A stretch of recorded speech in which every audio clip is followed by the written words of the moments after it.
right, welcome back everybody to On the Ball, the video podcast series from the Vanderbilt Sports and Society Initiative.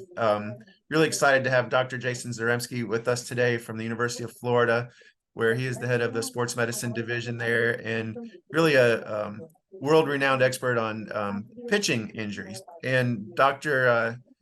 Zaremski was here in Nashville a few weeks ago as part of a youth sports conference hosted by Dr. Alex Diamond, great sports medicine expert we have here at Vanderbilt. And Dr. Zaremski, when you were speaking, and before I hit record, I mentioned as a father of a 10-year-old baseball player and a former high school pitcher myself, who always wondered, when did I throw out my arm? Like I had so many questions that I could have asked you during your presentation, but I guess selfishly, I could invite you to be on the podcast. So thank you for taking the time to join us today. Well, Andrew, thank you to yourself, Dr. Diamond, and everyone at Vanderbilt and Vanderbilt Sports Medicine. It's I was really impressed with the collaborative network that Vanderbilt, that Tennessee, the High School Association has set up in Nashville, really the state. So it's an honor. It was an honor to fly up there before, and this is a fun thing for me to basically sit with you and chat about sports and baseball and softball for the next half hour or so. All right, well, terrific. And you're down in Florida, I'm here in Tennessee, but I think we both share Midwestern roots. I'm originally from Wisconsin. I'm a big Milwaukee Brewers fan, and I think you're from just a little bit south of there. Is that right? Can you tell us about your childhood and your, developing your love for baseball? So I live just in the northern suburb of Chicago, a city called Highland Park. So I'm a North Sider. So I'm a Cubs fan growing up. I started playing baseball when I was 4 years old, and I became pretty good at it. I was really good at hitting, and I could always throw okay. And, I just love playing baseball. I love trying to figure things out. And I get, progressing pretty well. I would play from March, April, whenever the weather would allow us to, as you remember the weather up there, till usually about Labor Day or so.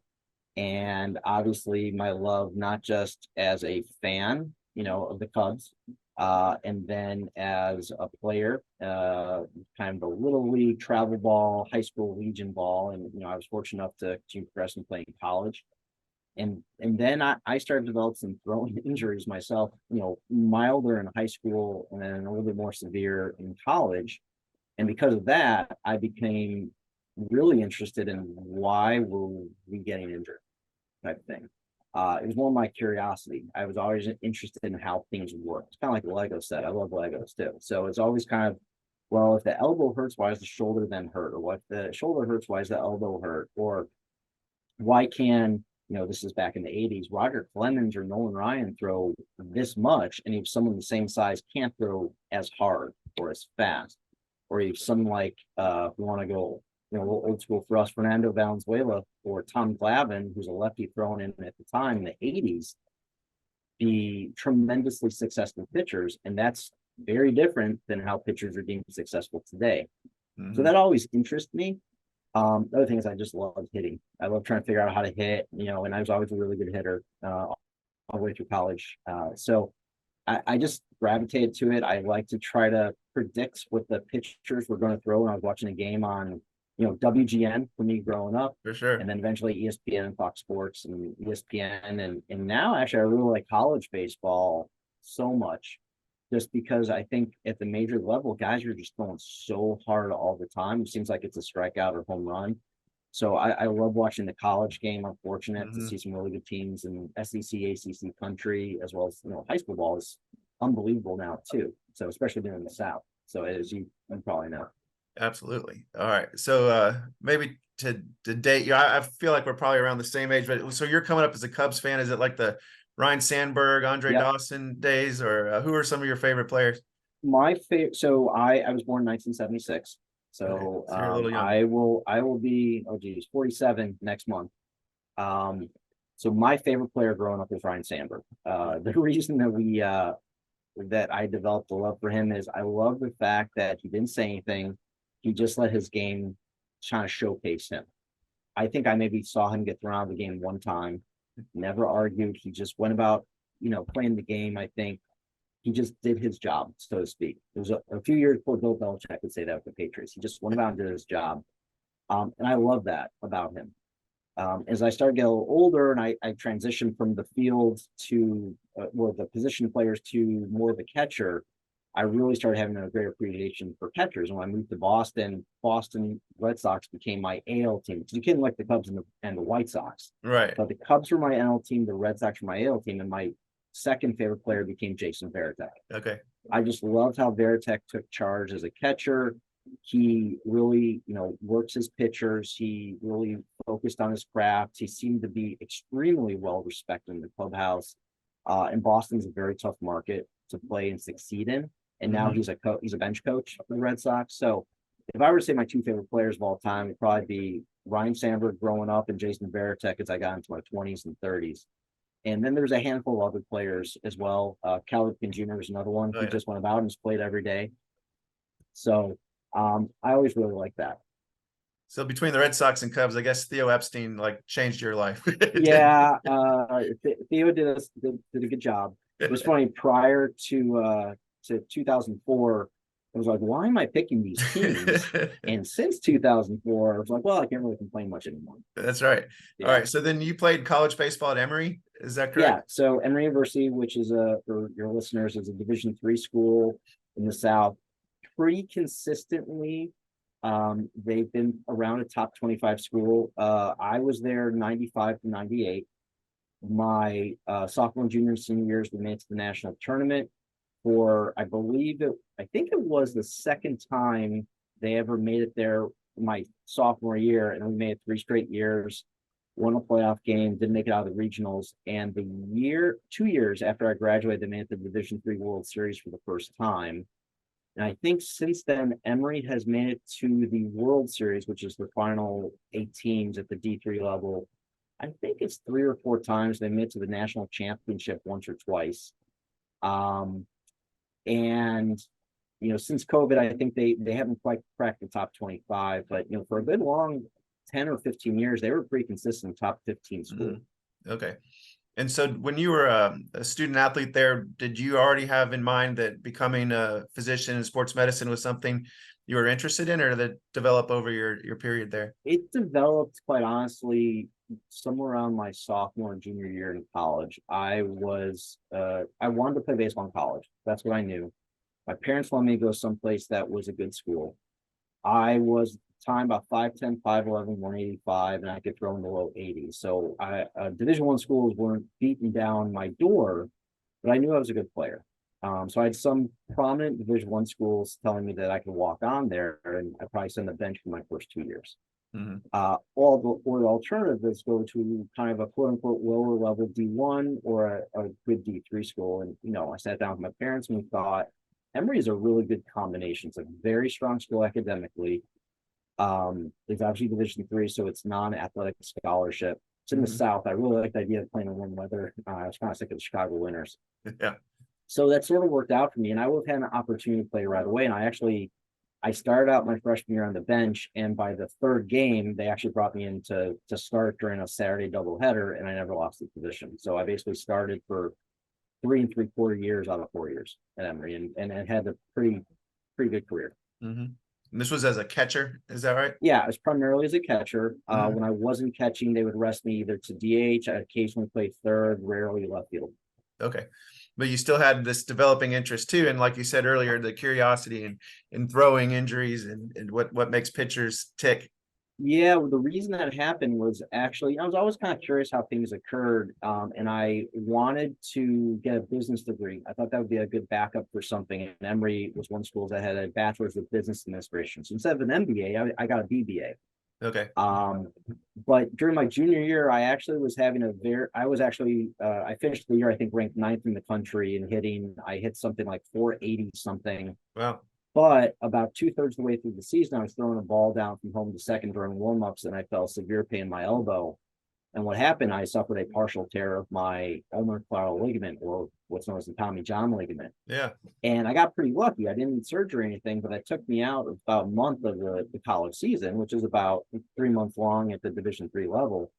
And that really took me off field. When I came back, I just DH for a couple more games. And then you had the summer season where I was still rehabbing my elbow. So that really got me curious what happened. So I would go into the athletic training room, and our trainer at the time, Joe Goodson, would show me the anatomy text, and I'd look at it while I was getting ice or electrical stimulation or what have you. And I was starting to get really curious. And I made the decision then I want to go to med school. So because I was a business major, I still had to take all of the pre-medical classes. And I actually got into Harvard. Harvard had a post-baccalaureate pre-medical program. So I found out my senior year, I got into Harvard. Senior year at Emory, I got into Harvard. So I completed my senior year. I waited to see if I get drafted or not. I got a call from the Indians saying maybe in the late rounds, never happened. So I said, okay, I'm quote unquote retiring, if you will. My college career ended, and went up to Cambridge, Mass. And for the next 2 years, I did all my post-baccalaureate pre-medical classwork. I then taught chemistry for a year at Harvard also, because I ended up being pretty good at chemistry. Okay. And then went to med school. Wow. Kind of the rest is history, so to speak. Rest is history. Yeah. But it was back to that personal connection of that throw down to second base. You can trace it to I pretty much, when people ask me when did I know, I was very interested in medicine, but when did I know? It was when I hurt my elbow. Yeah. All right. So I've got a bunch of baseball parent related questions, I guess. So you mentioned growing up in Chicago, and there was, a limited baseball season, really. And so that kind of fits into the first question I want to ask you about conversation you hear about specialization, and I know that Tim Corbin here, the baseball coach, talks about he wants young players to play multiple sports, and he thinks that's that prevents injuries and develops different parts of the body and different muscles, and it's just makes for a more well-rounded person too. On the other hand, I brought that up with a youth coach, and he said, well, yeah, I see that, but also like in the Dominican Republic, those kids are playing baseball every day, and look how great baseball is down there, and those are successful athletes. So what is the conventional wisdom on specialization versus playing multiple sports? What's best for individuals? What's best for the game? So, it's a good point about, kind of specifically from baseball about our Dominican colleagues. I think especially in the United States, the concern is when you have early sports specialization, or ESS, the concern is you're having a younger child play year round, more hours, sometimes more training, sometimes doing things that are not necessarily in the best interest of the child. There may be other outside forces. Maybe it's the parent, maybe it's the coach. As opposed to, and I'm going to speculate here, but the individuals in the Dominican love playing baseball. They go out, they're out there all day, every day, playing pickup stickball, pickup ball, streets in fields and things like that. So, while I don't, I can't say this for every single person, I think there's additional pressure and stressors from the early sports specialization process. If we're talking about baseball, and softball for that matter, in the United States. Then you start to add other things such as training regimens on top of just practice, weighted ball velocity programs, weightlifting. You then, in addition to practice, you have games. In terms of games, you have tournaments. In terms of tournaments, you then have, how fast can you throw? How far can you hit the ball? What's your launch angle? What's your spin rate? All this at 12, 13, 14 years old. I don't think that is really being measured, I'm going to guess, in areas where it's a little less underserved, such as the Dominican, in some areas, the Dominican or other parts of the world. So I think those are part of the challenges. There has been a significant amount of data done. Some colleagues, David Bell at the University of Wisconsin, Neeru Janthi, who's at Emory, Cynthia LaBelle at Northwestern, just a couple of them in the United States that have had really a lot of success studying this issue and showing over and over again that early sports specialization leads to overuse injuries, can lead to burnout, and can lead to psychological distress. And we saw that a lot due to COVID also, even before COVID. So I think part of that is something that we have to balance. If I have a child, if I have an athlete that loves to play baseball, and he or she wants to play baseball, go play baseball. but we don't want them playing 40 hours a week when they're 12 years old or Mm, 25 hours a week. We also know that, particularly when you're younger, it is good to have someone do different sports because you have different areas of your body, your neuroproprioceptive kind of background that you need to improve things. What you learn in baseball, maybe you learn a lot better hand-eye coordination, how to track a fly ball or ground ball. What about you play soccer, and assuming you're not the goalie, how to move your feet? You know, the stories go with Tim Duncan with the Spurs, where he grew up, he played soccer. That's why his footwork was so good in the NBA. He did other sports. You very, very, very rarely have the cases of the LeBron Jameses of the world or the Venus and Serena Williams of the world. Those are the exceptions. Those aren't the rules. And that's what we have to explain to parents. The other thing that actually is really interesting, if you look at tons of data, and there was a great study out of UCLA in 2014, there was a couple other studies that show those individuals that participate in multi-sports when they were younger had greater success and got to a higher level as a whole, as opposed to if you were just specialized in one sport. I think what's difficult for a parent or a caregiver is you don't want your child to be left behind, kind of to keep up with the Joneses phenomenon. yeah. So, well, if my son or daughter doesn't do this travel league, is the coach then not going to showcase them to then go play at the high school level, or the high school coach not look at anybody who doesn't play in this feeder league? And I understand that, I truly do. The other question is, and this is the brought with colleagues here at UF, is it better to continue to play and do maybe some overuse in sustain or be at risk for overuse specialization injuries versus not making the team, and now you're not getting exercise, you're not getting those endorphins up, you don't have as many social connections. And it's a very fair point. But if we're looking at it from a kind of physician's perspective, we know that single sport, early sports specialization, you run the risk of overuse injury twofold more than an acute injury. Wow. Yeah. So many different factors there, including just one of the overall themes I took from the conference here in Nashville a few weeks ago was just how, I don't know, you wouldn't say this probably, but the parents are ruining everything, I don't think when I it would comes say to youth that. sports. The parents are very passionate. Yeah. To say it nicely. And all parents are different. Some parents, I have two daughters. One has a little bit of a back injury. She does gymnastics. But I also kind of know what to look for. There's other parents that just have no idea, or they don't know how to navigate the system, the healthcare system. Well, it's really important that I would rather a parent be an advocate for his or her child or their kids. But I also want to make sure the kids want to play for the right reasons. Now, if something's tough, it's not going to come easy, and that's fine to work hard. But the child has to want to play. If my child doesn't want to do gymnastics and she wants to switch to soccer or baseball or softball or whatever, I'm going to support her in that. But I'm not going to make her do something that she doesn't want to do, or if she is burnt out or her school work is suffering. We need to have my wife and I are going to have a conversation with her. And then, I think a lot of parents generally try to do what's in the best interest of their child. And just sometimes the coaches or the sports medicine team, the athletic trainers, we can, your physicians, we can see things maybe from a little different perspective sometimes.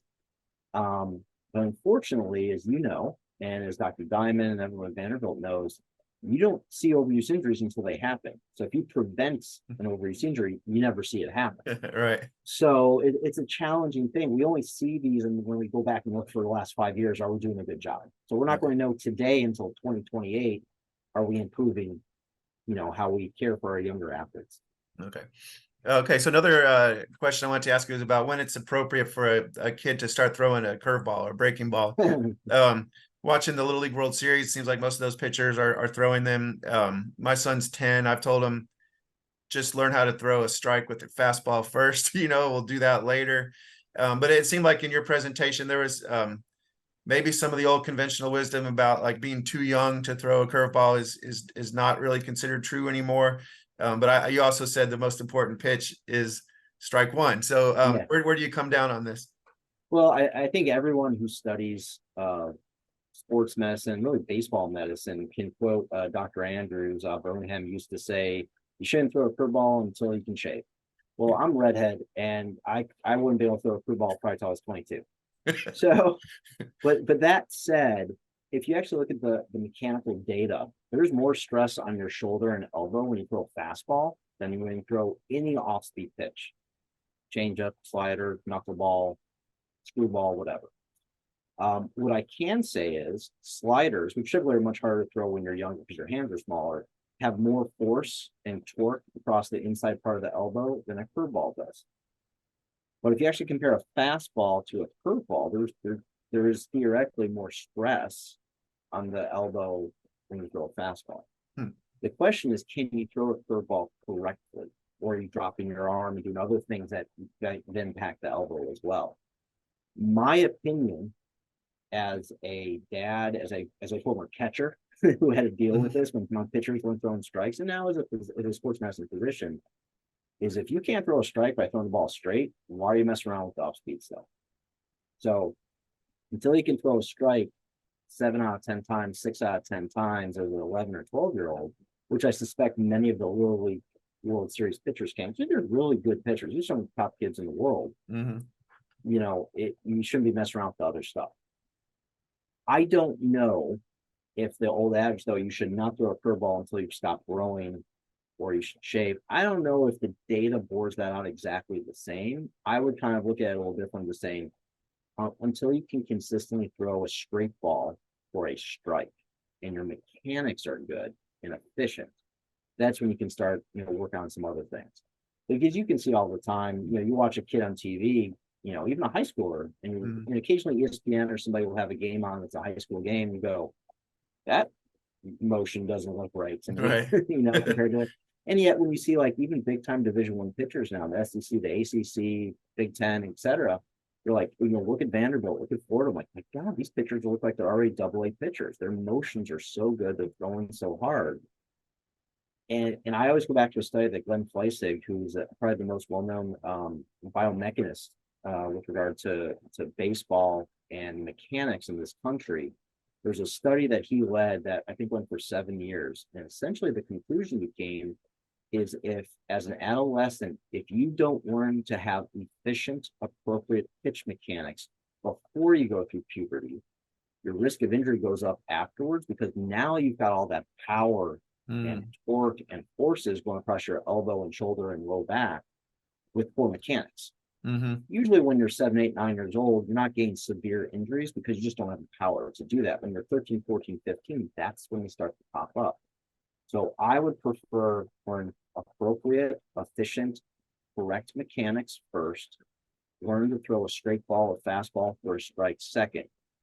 Then once you do that, you can start messing around with other stuff. I mean, I mess around with the knuckleball in Chicago. I'm sure, Wisconsin, it's so windy in the spring. If you could throw a knuckleball, which really doesn't affect the elbow too much, I mean, that thing's dancing like Tim Wakefield or Joe Niekro used to go. So, right. All right. Now I want to talk about pitch count. So, sure. I mean, you hear old timers talk about back in their day, like somebody like Bob Gibson would probably throw 180 pitches, be back ready 3 days later. Now, pitchers are babied with these pitch counts. And I think one of your, studies that you had to talk about here in Nashville was we're not even counting pitches correctly, and how important is just the pure number of pitches that a pitcher is throwing in a given time, and what you revealed about the what we really should be doing when we count pitches. So let me kind of take the last question first. Okay. So the pitch count study that you're alluding to is when someone says, and I think this kind of got into the public when Pedro Martinez in the 2003 World in the ALCS, Pedro hit 105, you got to take him out, and then the Yankees came back and beat him after 105 pitches. I think there's a lot of folks that are kind of way interested in it, started hearing about it. Yeah. Well, those are pitches during the live game situation. You're not talking about off the bullpen before a game. You're not talking about 5 to 8 pitches between innings. What we found is when you add all those pitches up, you're actually throwing off of a mound or rubber about a little over 40% more pitches than we're counting. Now, are you throwing as hard as you normally can? No, you're not throwing max effort, but that still counts. You go to the gym and you do 3 sets of bicep curls, and you're like, I'm going to do a 4th set, just not as heavy. You still get tired. You just don't Yeah. max out. So there is that component, but it's a very interesting concept. And you bring it up great is, when you and I were growing up, we didn't have pitch counts and we didn't see all these overuse injuries. There's a reason why. One, were we playing all year round? No. Two, how hard were people throwing? Even the major league level. Remember when throwing a fastball above 95 was like you're the fat, Nolan Ryan was the only one who could throw that hard. Right. And more recently, Aroldis Chapman. Now, if you don't touch 95, you may not be successful in the major leagues. If you're at a high level Division I school and you're not touching 90 in the gun, you're not pitching at a high level Division I school. You're not pitching at Vanderbilt or Florida or an SEC or ACC type school. Then you add in other things as well. Weighted ball velocity programs. You have these 14-year-olds, 15-year-olds that are working on and increasing artificially their range of motion of their shoulder, getting bigger, faster, stronger. Pitchers, if you take a 15-year-old pitcher in Florida today compared to the average 15-year-old pitcher in 1985, I would suspect the average height, weight, endurance, flexibility, velocity are all better today. So there's that component. The second component is a lot of times when we talk about that, especially in the South, is you're just outdoor playing all year, all day, every day, especially in the summer. So our tolerance is greater. Well, now what happens? You're inside, you're playing video games, you're on your phone, you might be doing other stuff, and then you go practice for 2 hours and then that's it. I mean, not to sound like old fuddy-duddy, but in the summertime, it's Saturday, you go out, you're out from 8 a.m., you come home at 7 p.m. doing whatever, stick ball, little league ball, play football, play baseball, play basketball. That's just not being done now. So I think there's a lot of factors that it's hard to account for. The last thing, and you may ask about this in a couple of minutes, is I think our pitch counts also need a little bit updated method, because when the pitch counts that really we follow in Major League Baseball's Pitch Smart guidelines, and you go to MLBPitchSmart.com, and that's a collaboration between MLB, Little League Baseball, and USA Baseball. And it is a fantastic site. Dr. Blakeslee's part of it, Dr. Andrews, it is a fantastic site. And that got approved, I think went live in 2014, I think it was. But what's happened in the last decade, the advent of weighted ball velocity programs and velocity programs to throw harder has increased. If you do the same thing, throw 100 pitches, throw 100 pitches, throw 100 pitches, then now you're throwing harder. Those 100 pitches are much tougher to maintain. It's like saying, all right, Andrew, you and I, let's go do 50 push-ups. And we do 50 push-ups every day. We can do 50 push-ups. Now let's put a 25-pound weight on our back and do 20 and 50 push-ups. It's going to be a lot harder. There's more stress on the body. There's more force. There's more torque. Then you add in other things like showcase tournaments where maybe you don't pitch in October, November, especially if you live up north. Then you come down south and pitch in a tournament just for scouts. Your arm isn't ready for that. It's not the middle of the season. So there's a lot more factors, I suspect, that have really occurred in the last few years. And in fact, there's some really good data out there that shows the number of Tommy John injuries and reconstructions that occurred at the American Sports Medicine Institute, which is in Birmingham, one of the most well-respected places in the country where Dr. Andrews helped start. And you kind of look at this graph, it's very low from the 70s until mid-90s. And you go to 96, it starts to go straight up into the 2000s and 2010s. What happened in the mid to late 1990s? Growth of travel ball, growth of showcases.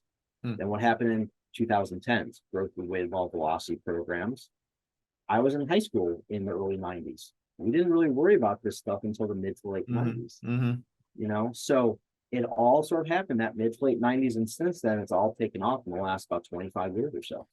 Yeah, it's been a whole new world for me to learn about. It's like when you're a parent and all of a sudden there's new math or something, like we didn't have this, and yeah, I do like that with my girls too. I'm like, 2 + 2 is 4. No, Dad, you have to go backwards. And why is the 2? I'm like, yeah, that's the way I feel with some of what's involved with youth baseball. I was in high school in the late 80s, and we didn't have a weighted ball. I didn't learn about that until my son was at a practice last year.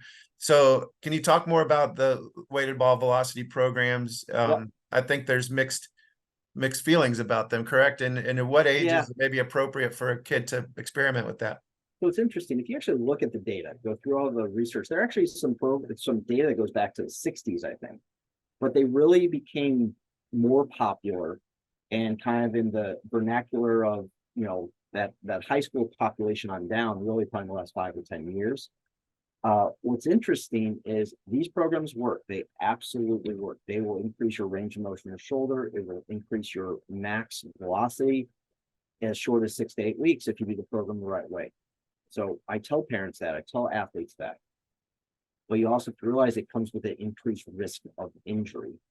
So if you look at all the data out there, nearly every study, not every study, but nearly all the studies that use an weighted baseball show that there's an increased risk of injury, usually to the shoulder or elbow, using these programs versus if you don't. There actually was one very interesting study done led by Brandon Erickson, who's one of the team surgeons for the Phillies, that did an underweight baseball. So if a baseball weighs 5 ounces, his study used 3 and 4 ounce baseballs, and not one person in their study got hurt, and they still increased their velocity by about 4 or 5 miles per hour, if I remember correctly. So the question is why? When you look at the mechanics of all these studies, what it ends up showing is your arm is slower when you're using these balls.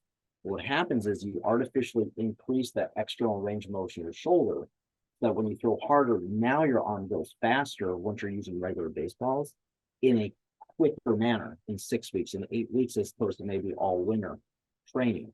Okay. And then, especially if a 13 or 14-year-old athlete's doing that and they have open growth plates, not only do they run the risk of a soft tissue injury, you run the risk of a stress fracture, quite honestly. And I've seen more stress fractures with these programs than suffering like a Tommy John injury or a ligament injury. So maybe is there a movement towards the lighter balls or? Not that I'm aware of. Yeah. And again, there's some really good so the challenge is it works, right? I always ask this question is, we know that there's a trained method that is legal. So, not to use like the steroid analogy, steroids work, but they're illegal. We know that weight ball velocity programs work. Absolutely agree with that. We know that there's an increased risk of injury if you use them. We acknowledge that. It's a choice if parents and or their student athletes, their kids, their players want to use it. Because when you're thinking about it, you're not running the risk like a concussion and with a brain injury, or it's not cancer, it's not your heart, it's not your lungs. You might have an injury to your elbow, you might have an injury to your shoulder. Now, to a kid, to an athlete, that can be devastating if you had missed the season. But in the scheme of things, it's not life-threatening at all. But then the flip side is maybe you don't suffer the injury and you get to make the team, or you get the scholarship, or you get drafted. So I would rather that kids, that athletes know this up front. And then I want to make sure that, well, number one, I really don't recommend this if you have open growth plates. So if you're under about 15 or 16 years old, I don't recommend it. But if you're in that kind of middle high school age group and you have someone that knows how to use these programs, that is an expert, a strength and conditioning coach, a pitching coach, someone who knows what they're doing with this, I think it's okay to use it in short batches. It should be part of an overall training program. It should not be the training program. Does that make sense? Yeah, that makes sense. Yeah. Yeah. So it's tough. It's a real trade-off. Yeah. But the one thing I will take a stand on, and other people are saying this more and more, if you have an open growth plate, so pretty much if you're under about 15 or 16 years old, I do not recommend these programs at all, because the risk of injury to the growth plate, the bone, is higher. Okay. Just got a couple more minutes. I wanted to ask you about legs. It seems like when I was growing up, all people talked about was, like, if you're a pitcher, like, you need to have strong legs, and you would go to spring training or batting practice before a game, you'd see pitchers running foul lines. And now maybe I'm wrong, but it seems like all the emphasis is on arms. Have people gotten away from that for good reasons, or am I just off base about that perception? Or no, I think it might be a perception. Yeah, but absolutely. So there's something called the kinetic chain, and it's basically there's links throughout the body. And you think of it from your head to your toe. And if there's a weak link in the chain, or the kinetic chain, then an injury may happen. So I know that our team here at UF and many places throughout the country, really throughout the world, is if you're a throwing athlete, baseball, softball, javelin, cricket, whatever, handball, whatever the case may be, you better have a strong base. Means you have to have strong gluteal muscles. So, to make the kids understand, like, you have to have a strong butt. Yeah. To be quite honest, you have to have strong legs. You have to have flexible hamstrings. We even talk about the range of motion in your ankle. So you got to stretch that your Achilles tendon. So you have good flexibility when you're pushing off. You can bend that ankle enough, or you can dorsiflex your ankle enough, so that you can have good flexibility in mechanics. Because if you're tight someplace, that's usually when a back injury occurs or a shoulder, elbow injury occurs. But yeah, the legs are extremely important, and the gluteal muscles are extremely important. I would say if any of your listeners are ever interested, probably one of the most foremost experts in this area is Gretchen Oliver. She's probably one of the leading experts in the world on mechanics in softball, but has done a ton of studies on pain and arm injuries and things associated with the hips and the trunk or your back. But anything by Dr. Oliver is really a great place to start.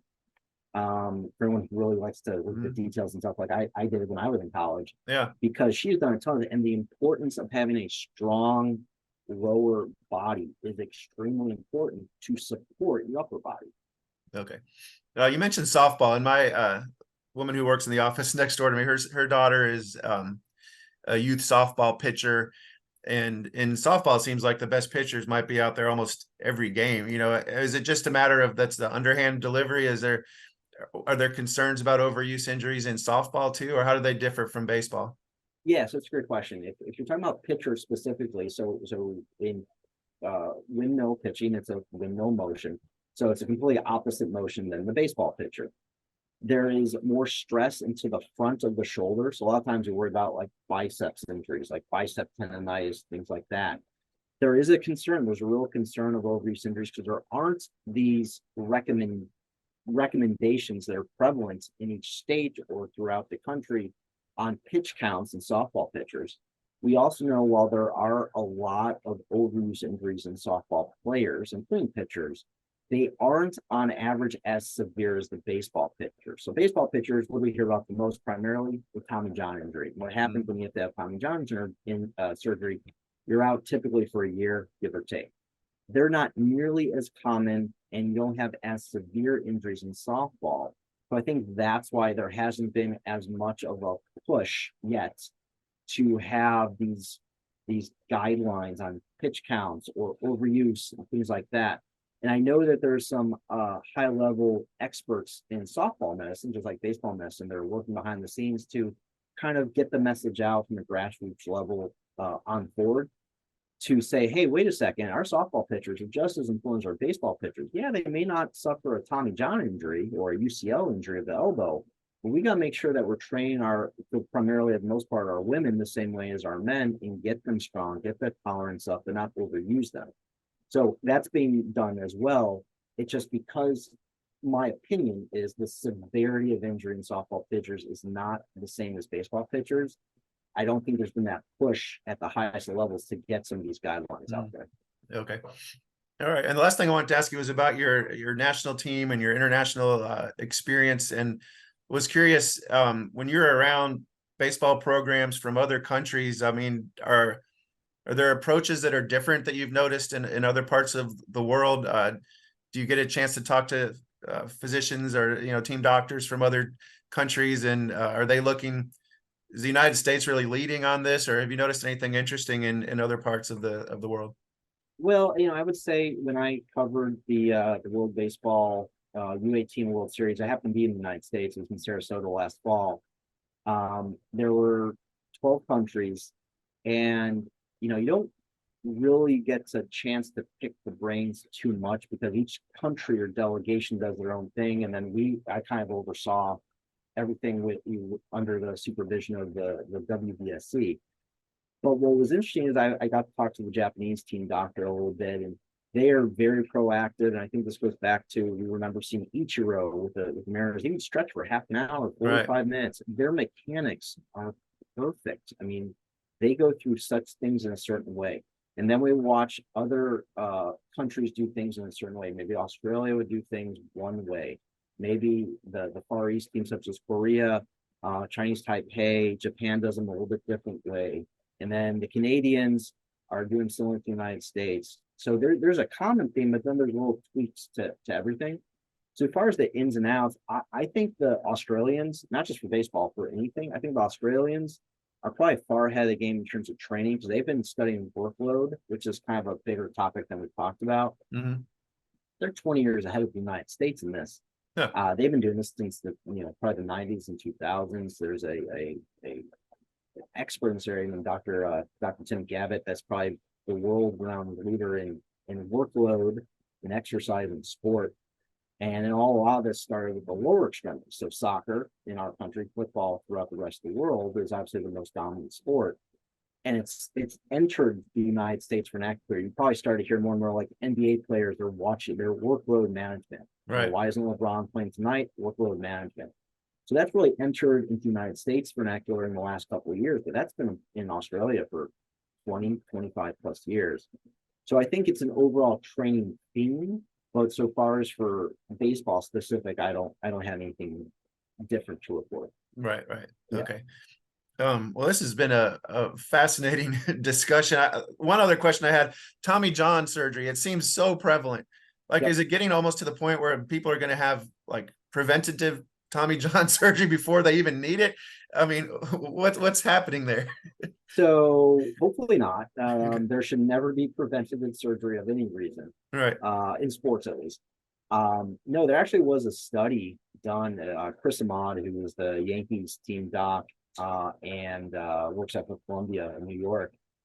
He did a study a bunch of years ago, and I think it was something like 33 or 38% of parents thought having preventative Tommy John surgery was a good thing. So the important is getting the word out to parents, to coaches, which I think it is now, that no, we don't do preventive surgery. I think my surgical colleagues would say the same thing with me. I'm sure Dr. Diamond, Dr. Gregory, their surgical colleagues at Vanderbilt would say the same thing. Mm-hmm.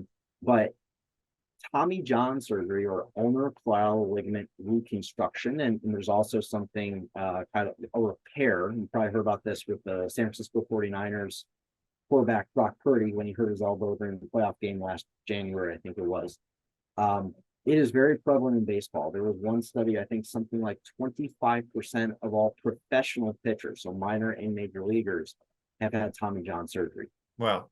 So on one hand, it's become very common. So folks are, okay, he's having surgery. He's out for 12 to 15 months or whatever the case may be. The difference is in a professional career, if you're good, it could be 5, 10, 15 years of a career. When you're in high school and you have it in your sophomore year, that takes out your sophomore and junior year. That's about 50% of your high school career. And let's say you're going to be, ambitions to play in college, or you're going to go back for your senior year. What about you're in college? That could take out 50% of your college career. So, it's a little different than the professional guys of the impact, not just in playing sport of, if this has been your life, to make the high school varsity team to get an opportunity to play in college. Our job as sports medicine professionals is not just to treat our athletes right, is to try to reduce the risk of injury from occurring. We're never going to stop it. We're never going to prevent injury 100%. Well, if we can reduce injury 10%, 20%, that means when you look back after 5 years, like we thought in 2028, then maybe we've caught and prevented an extra 1,000 injuries. And that'd be a good thing to do. Mm-hmm. Well, I keep lying because I know I need to let you go. I got one other question. So okay. I was watching the Brewers Rangers game the other day. I'm a big Brewers fan. Brandon Woodruff was pitching for the Brewers. Corey Seager was the batter for the Rangers. One of those classic great at bats where he's fouling off pitches. And with the pitch count, the announcers were saying, he's throwing a lot of high stress pitches within a much shorter period of time than he would have before the introduction of the pitch count. Mm-hmm. And I was curious. I mean, I know it's a relatively new rule, but do you think there's potential for new types of stress-related injuries because of the frequency, frequency of pitches? Yeah. Okay. It's interesting. There's you have, what is it? I think 20 seconds. Yes. Pitches at the major league level and at the D1 level. It's an interesting concept because if you're used to having 30 seconds, let's just say, of rest, and now you have 20 seconds, that means you have 33% less recovery time. I think the theory is that you might have a slightly uptick in overuse injuries, or your fatigue level will go up, which means you'll be out of the game sooner.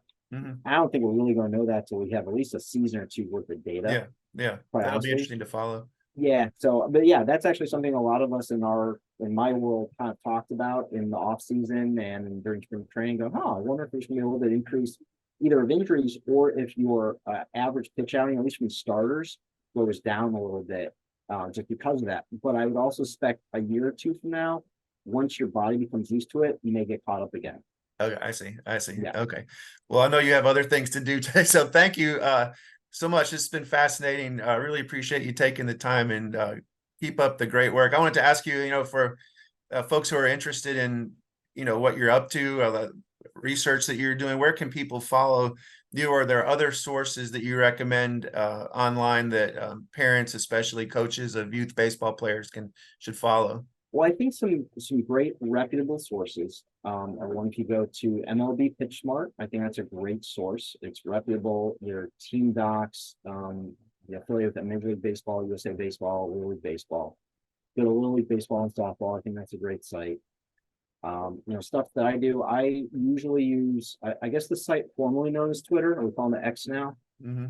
Usually what I'll do on there, and so you gotta be careful of social media, but I'll sometimes post occasional things on Twitter regarding sports medicine, or X, I guess, sports medicine related stuff. My Twitter or X handle is Dr. Z Sports Doc. And or I can, someone can find me usually by doing a search function. University of Florida, we have a throwing clinic. So if you just Google UF PM&R, physical medicine rehab, sports medicine throwing clinic, or UF throwing clinic, it should come right up. And we usually try to post some stuff on there from time to time. And otherwise, I'm always happy to chat with a parent, or if I get an email related to baseball or sports, I'm always happy to chat and take some time.